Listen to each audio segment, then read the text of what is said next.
Hello friends, स्वागत है आप सभी का हमारे YouTube channel let's learn online पर। आज के इस वीडियो में बीपीएससी टीआरई 4.0 क्लास 6 to 10 के लिए मोस्ट इंपॉर्टेंट 20 प्रश्नों को सॉल्व करेंगे। सब्जेक्ट है हमारा भूगोल, सेट नंबर है 11। इससे पहले ऑलरेडी हमने 10 सेट करा रखा है। इन सभी वीडियो का लिंक डिस्क्रिप्शन में दिया हुआ है या फिर आप प्ले लिस्ट में जाके देख सकते हैं।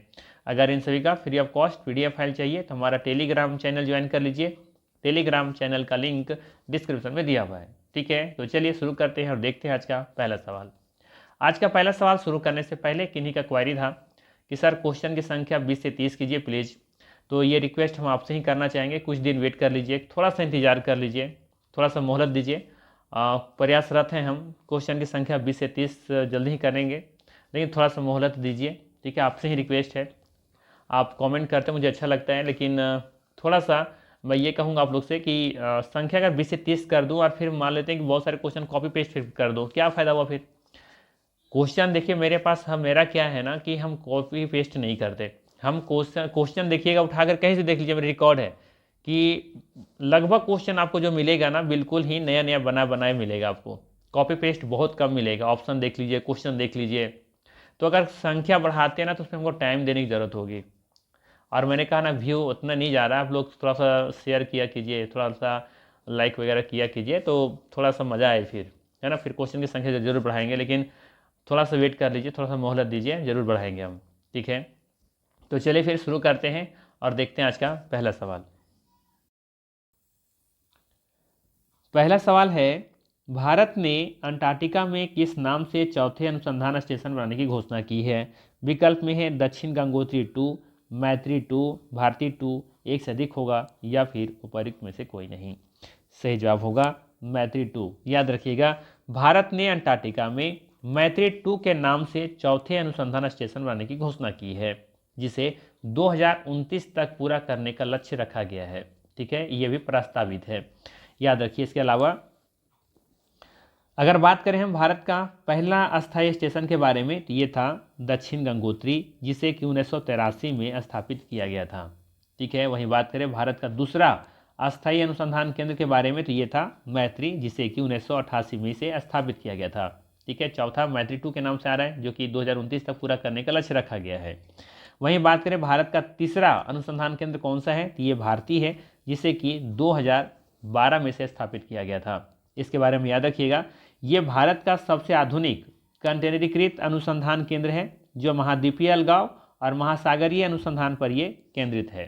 ठीक है, इसके अलावा जो इंपॉर्टेंट है, जो कि चर्चा में है, उसके बारे में याद रखिए, मैत्री 2 के बारे में। ठीक है, ये प्रस्तावित है मौजूदा मैत्री स्टेशन की जगह लेने के लिए जनवरी 2029 तक एक नया और आधुनिक मैत्री 2 स्टेशन चालू होने की ये उम्मीद है।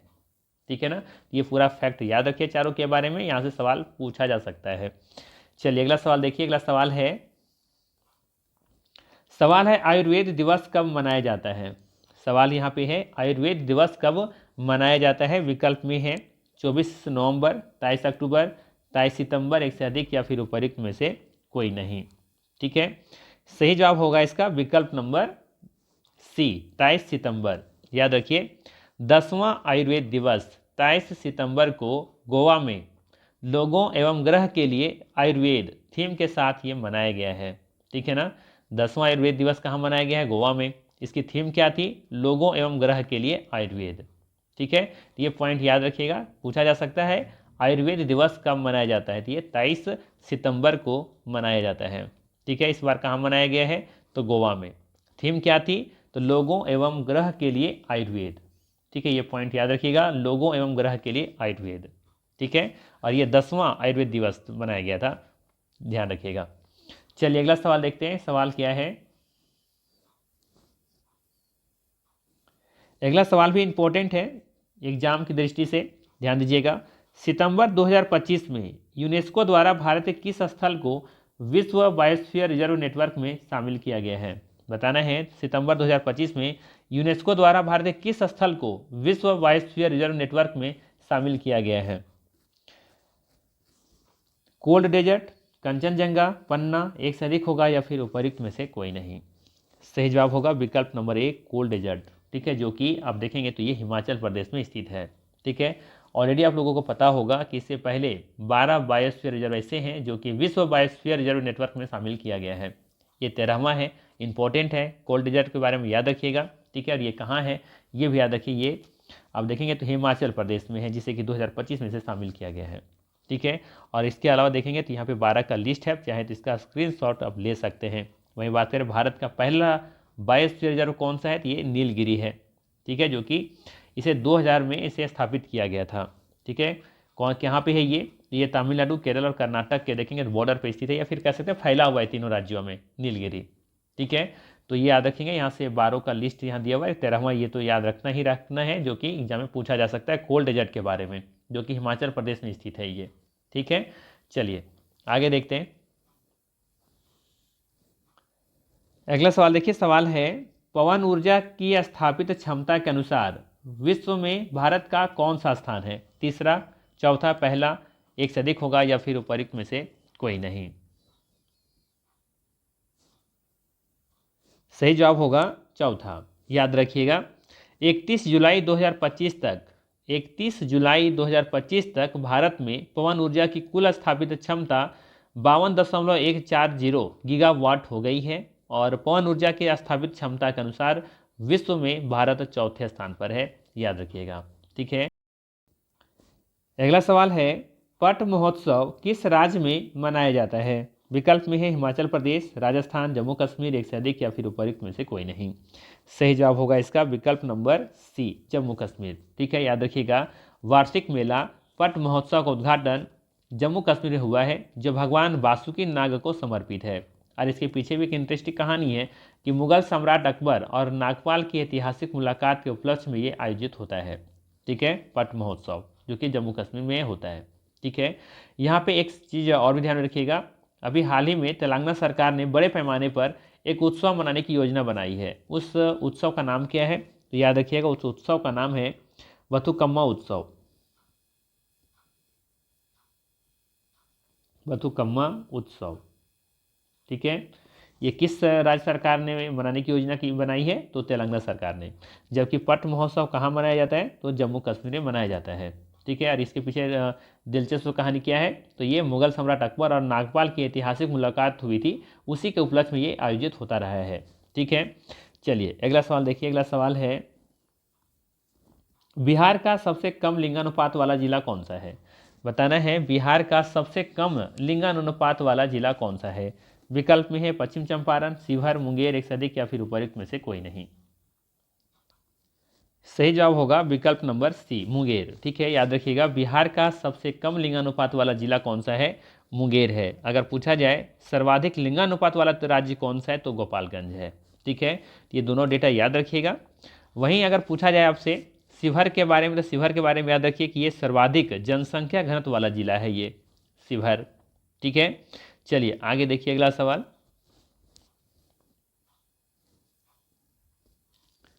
अगला सवाल है निम्नलिखित में से कौन सा जलप्रपात रोहतास जिला में स्थित है? विकल्प में है कशिश जलप्रपात, तुतला भवानी जलप्रपात, मांझर और धुआं कुंड जलप्रपात, एक से अधिक होगा या फिर उपरोक्त में से कोई नहीं, ठीक है। सही जवाब होगा इसका डी विकल्प, उपरोक्त में से एक से अधिक। कह सकते हैं कशिश जलप्रपात, तुतली भवानी जलप्रपात, मांझर और धुआं कुंड जलप्रपात ये सभी रोहतास जिला में ही स्थित है, ठीक है। विकल्प नंबर डी बिल्कुल यहाँ पे सही है। चलिए अगला सवाल देखिए। अगला सवाल है बिहार का कौन सा क्षेत्र कालीन के लिए प्रसिद्ध है? बताना है बिहार का कौन सा क्षेत्र कालीन के लिए प्रसिद्ध है। विकल्प में है ओबरा, हाजीपुर, यहाँ पे औषधि नहीं होता, इस विकल्प को थोड़ा सा चेंज कर लेते हैं, यहाँ पे कर देते हैं आपका मुजफ्फरपुर। चलिए अब सही है, बिहार का कौन सा क्षेत्र कालीन के लिए प्रसिद्ध है? ओबरा, हाजीपुर, मुजफ्फरपुर, एक से अधिक या फिर उपरोक्त में से कोई नहीं। सही जवाब होगा इसके लिए विकल्प नंबर ए, ओबरा, ठीक है, जो कि औरंगाबाद जिला में स्थित है, ठीक है। ओबरा के बारे में याद रखिएगा, ये क्षेत्र कालीन के लिए प्रसिद्ध है। बात करें हाजीपुर के बारे में तो यहाँ पे देखेंगे तो प्लाईवुड के लिए क्षेत्र विख्यात है, जबकि मुजफ्फरपुर आप देखेंगे तो यहाँ औषधि के लिए क्षेत्र जाना जाता है, ठीक है। चलिए अगला सवाल देखिए। अगला सवाल है भारत का दूसरा सर्वाधिक जूट उत्पादक राज्य कौन सा है? बताना है भारत का दूसरा सर्वाधिक जूट उत्पादक राज्य कौन सा है। विकल्प में है उत्तर प्रदेश, पश्चिम बंगाल, असम, एक से अधिक या फिर उपयुक्त में से कोई नहीं।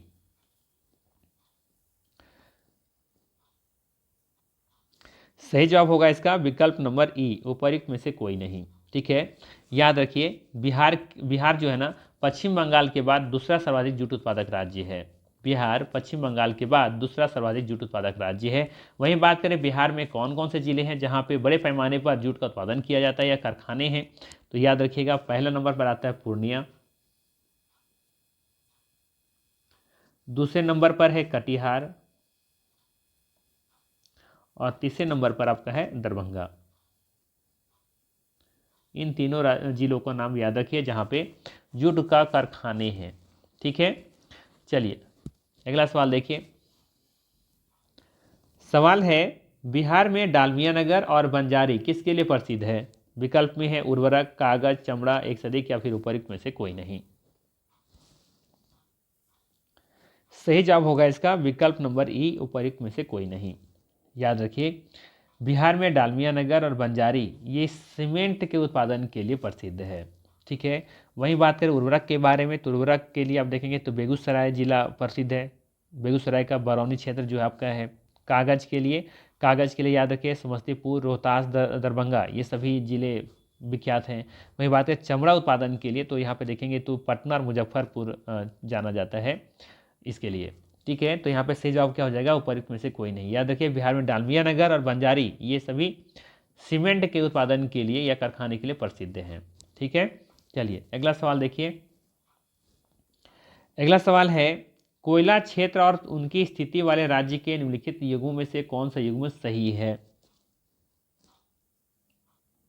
तो बात करें यहाँ पे पहला विकल्प के बारे में तालचर जो कि उड़ीसा में है और ये कोयला क्षेत्र के लिए भी प्रसिद्ध है, तो ये बिल्कुल कथन यहाँ पे युग्म यहाँ पे सही है।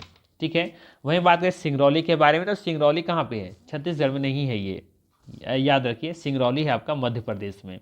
ठीक है, ये कथन गलत है, सिंगरौली कहाँ है, मध्य प्रदेश में है। वहीं बात करें हम विश्रामपुर के बारे में तो विश्रामपुर कहाँ पे है, याद कीजिए विश्रामपुर है छत्तीसगढ़ में। छत्तीसगढ़ में कोरबा है, ठीक है, विश्रामपुर है और चिरमिरी है, ये तीनों कोयला क्षेत्र स्थित है छत्तीसगढ़ में। ठीक है, जबकि विश्रामपुर कहाँ पर है, विश्रामपुर तो छत्तीसगढ़ में है ही है, मध्य प्रदेश में सिंगरौली है, सुहागपुर है और एक आपका उमरिया है शायद। ठीक है, तो यहाँ पे देखेंगे ये भी कथन गलत है, अर्थात छत्तीसगढ़ यहाँ होना चाहिए था और मध्य प्रदेश यहाँ होना चाहिए था, मैंने उल्टा कनेक्शन जोड़ा हुआ है यहाँ पे। तो सिर्फ पहला कथन सही दिख रहा है यहाँ पे, सही आंसर हो जाएगा विकल्प नंबर ए।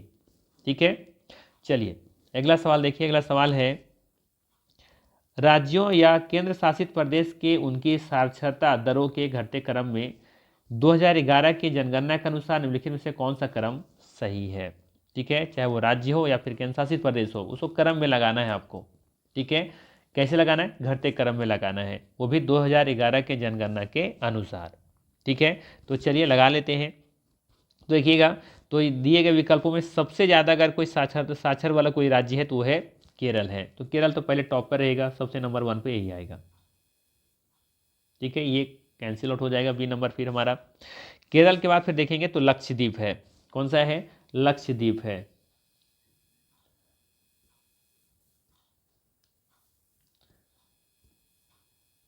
क्या हो गया है, लक्षद्वीप। ठीक है, दुर्गेश होगा ना, चलिए लक्षद्वीप हो गया दूसरे नंबर पर। वहीं बात करें देखिए तो केरल यहाँ दिख रहा है, लक्षद्वीप दिख रहा है यहाँ पे, केरल का गोवा होगा तो ये भी विकल्प नहीं होगा, तो विकल्प नंबर ए की तरफ आप जा सकते हैं। लेकिन इसके बाद फिर कौन सा है, इसके बाद ध्यान रखिएगा, इसके बाद है आपका मिजोरम और फिर है गोवा विकल्प के आधार पर। ठीक है, केरल में अगर बात करें परसेंटेज कितना परसेंट यहाँ पे साक्षरता दर है, तो यहाँ पे 93% या आप कह सकते हैं 94% लगभग ले लीजिए। ठीक है, क्योंकि 93 कुछ है तो 94 मान लेते हैं। मिजोरम में देखेंगे तो 91 है। ठीक है, 91.33, तो 91% ही ले लेते हैं। वहीं बात करें हम गोवा में तो गोवा में 88% है। ठीक है, लक्षद्वीप में कितना है, क्योंकि ये केंद्र शासित प्रदेश है ना, तो यहाँ पे देखेंगे तो लगभग 92% है। ठीक है, 91 कुछ है, इसे 92 मान के चल रहे हैं। ठीक है, तो देखिए ये सही क्रम दिख रहा है आपको घटते क्रम में, सबसे ज़्यादा केरल में, फिर लक्षद्वीप, फिर मिजोरम, फिर गोवा। ठीक है, तो विकल्प नंबर यहाँ पे आप ए लेके चल सकते हैं। ठीक है ना। चलिए अगला सवाल देखिए। अगला सवाल है कि भारत में मैग्नीज का अग्रणी उत्पादक राज्य है, कौन सा है? आंध्र प्रदेश, उड़ीसा, राजस्थान, एक से अधिक या फिर उपरोक्त में से कोई नहीं। तो याद रखिएगा, भारत में उड़ीसा मैग्नीज का सबसे बड़ा उत्पादक राज्य है। विकल्प नंबर बी सही होगा। साथ ही साथ ये भी याद रखिएगा कि भारत में शीशे का सबसे बड़ा उत्पादक राज्य राजस्थान है। ठीक है, ये भी कह सकते हैं कि राजस्थान जो है ना शीशा और जस्ता का सबसे बड़ा उत्पादक राज्य है। ठीक है, चलिए अगला सवाल देखिए। अगला सवाल है, भोरघाट दर्रा निम्नलिखित में से किसको जोड़ता है? भोरघाट दर्रा निम्नलिखित में से किसको जोड़ता है? दिए गए विकल्पों में से कौन होगा? तब तक आप लोग सोचिए, तब तक यहाँ से हम एक लिस्ट बना देते हैं। थालघाट, एक है आपका भोरघाट, तीसरा है आपका पालघाट। ये तीनों घाट के बारे में याद रखिए। वैसे अब देखेंगे तो दक्षिण भारत में एक और भी आपको देखने को मिलेगा, सेनकोटा के बारे में भी आप याद रख सकते हैं, जो पूछा जा सकता है। अभी तक पूछा नहीं है कोई एग्जाम में, टीआरई में किसी तरह का कोई एग्जाम शायद नहीं पूछा है, जहाँ तक हमने अभी तक को क्वेश्चन पेपर को देखा उलट करके। तो फिर भी याद रखिए चारों के बारे में। ठीक है, सबसे पहले याद रखिए थाल घाट की लंबा ऊंचाई कितनी है? इसकी ऊंचाई है 580 मीटर। कितना? 580 मीटर। जबकि भोरघाट की ऊंचाई है 630 मीटर। वहीं पालघाट की ऊंचाई के बारे में बात करें तो बहुत कम है, 305 मीटर है। जबकि शेरकोटा की तो और ऊंचाई और भी कम है, 280 मीटर ही है। ठीक है, अब बात करें यहाँ पे थालघाट किसको जोड़ता है या फिर किसके बीच में स्थित है? तो याद रखिए यहाँ से, ये है नासिक और मुंबई के बीच में। नासिक और मुंबई। ठीक है, वहीं बात करें भोरघाट के बारे में तो ये मुंबई और पुणे को जोड़ता है।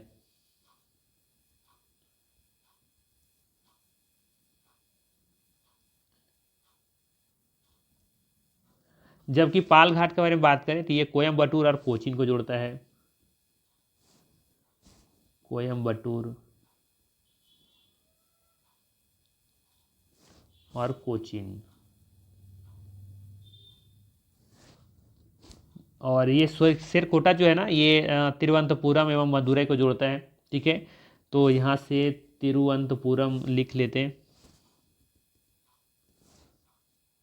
अनंतपुरम पूरम। ठीक है, और एक है आपका मदुरई। मदुरई। ठीक है, तो ये चाहे तो आप डेटा यहाँ से याद रख सकते हैं। अब बताइए सवाल का आंसर क्या होगा?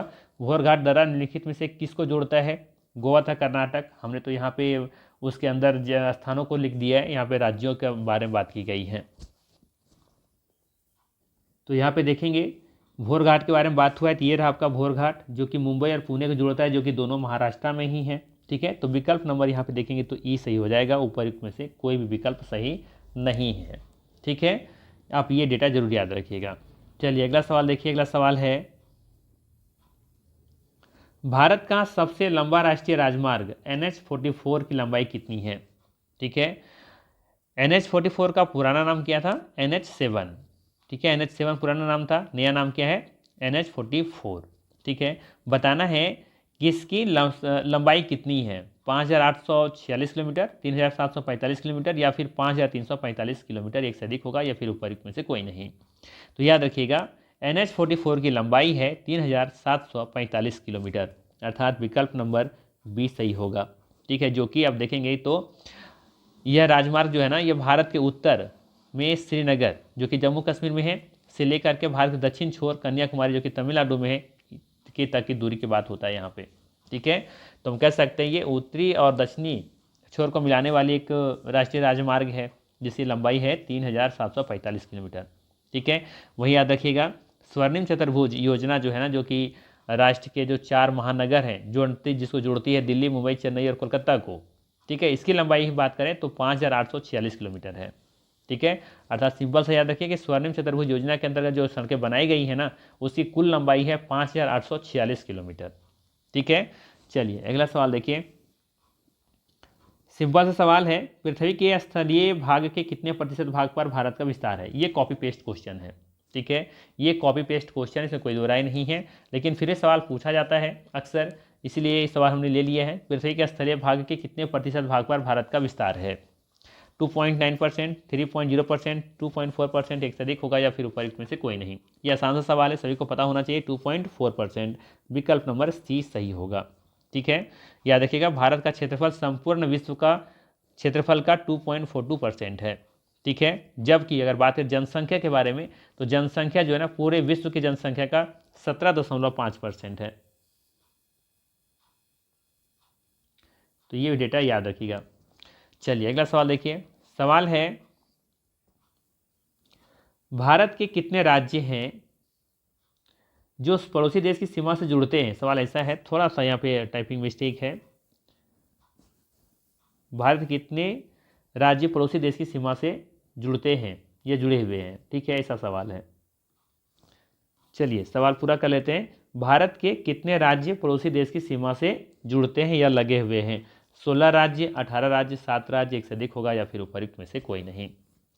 सही जवाब होगा इसका, ध्यान रखिएगा, 16 राज्य, विकल्प नंबर ए सही होगा। भारत के कुल 16 राज्य ऐसे हैं जो कि पड़ोसी देश के साथ सीमा साझा करते हैं। वहीं याद रखिएगा, भारत के जलीय सीमा कहें या फिर समुद्री सीमा कहें से संबंध रखने वाले 7 देश हैं, ठीक है। 7 देश का नाम भी याद रखिए, पाकिस्तान, मालदीव, श्रीलंका, बांग्लादेश, म्यांमार, थाईलैंड और इंडोनेशिया, ठीक है। ये भी याद रखिए कि भारत की जल एवं स्थल सीमा से लगे होने वाले देश कितने हैं, तो 3 हैं। 3 ऐसे देश हैं जिसकी सीमा, स्थलीय सीमा भी भारत के साथ लगता है और जलीय सीमा भी लगता है। ऐसे 3 देश कौन कौन से, तो बांग्लादेश है, म्यांमार है और पाकिस्तान है, ठीक है। तो इसका सही आंसर फिलहाल हो जाएगा ए विकल्प, 16 राज्य। चलिए अगला सवाल देखिए, अगला सवाल है इंदिरा पॉइंट की विशेषता है। क्या विशेषता है।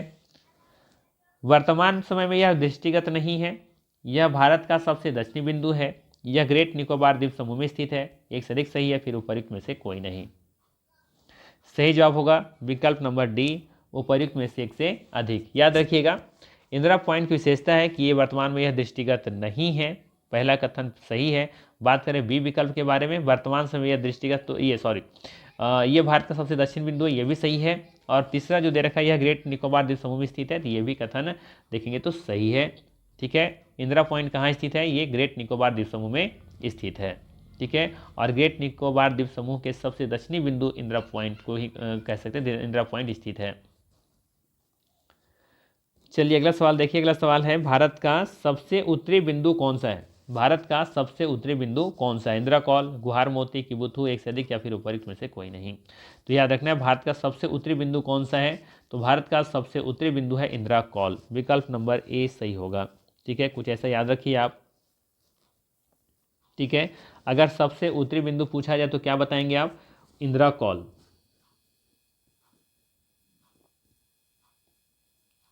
ठीक है। जबकि बात करें हम पश्चिमतम बिंदु यानी सबसे पश्चिमी बिंदु कौन सा है, तो गुहार मोती है।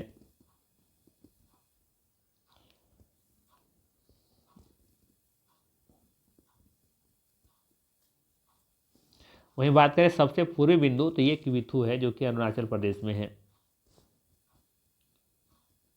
और यहाँ पे देखेंगे तो दक्षिण बिंदु कौन सा है, तो यहाँ पे देखेंगे, यहाँ पे जो है भारत का सबसे ये आपका जो, यहाँ सवाल नहीं था ना, अच्छा यहाँ पे बात है इंदिरा पॉइंट, ठीक है। तो ये कहाँ पे है, देखेंगे तो ये कहाँ स्थित है, ग्रेट निकोबार में है ना, तो यहाँ से याद रखिएगा इंदिरा पॉइंट।